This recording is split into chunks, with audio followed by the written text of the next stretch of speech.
In news from Pakistan, hundreds of thousands of Pakistanis have been forced from their homes in a disaster blamed on climate change and estimated to have caused losses of about 10 billion US dollars, disrupting the lives of nearly 33 million people.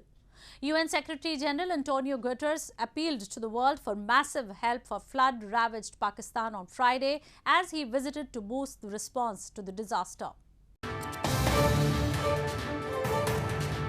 Fishermen in Pakistan's southern Sindh province on Friday rushed to construct new boats to keep up with fresh demand due to widespread floods in the area. Land where vehicles and cattle-driven wagons travelled just a few weeks ago are now submerged under vast expanses of flood water in areas surrounding Pakistan's largest freshwater lake, Manchar. Boats have become the main mode of transport, ferrying people and belongings to safety.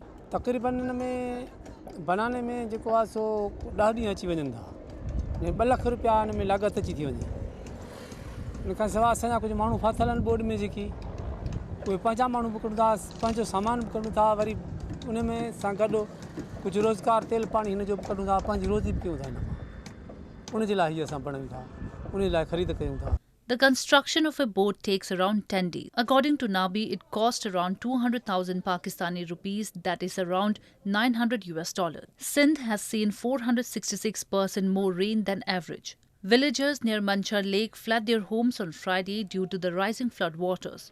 Record monsoon rains and glacier melt in northern mountains have triggered floods that have swept away houses, roads, railway tracks, bridges, livestock and crops and killed more than 1,391 people. The government says the lives of nearly 33 million people have been disrupted. Meanwhile, United Nations Secretary General Antonio Guterres appealed to the world for massive help for flood-ravaged Pakistan on Friday, as he visited to boost the response to a disaster that the government estimates have caused $30 billion of damage. Both the government and Guterres have blamed the flooding on climate change.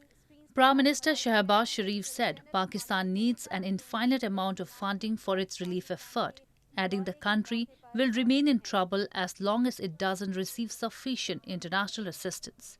The United Nations has launched an appeal for $160 million in aid to help Pakistan cope with the disaster.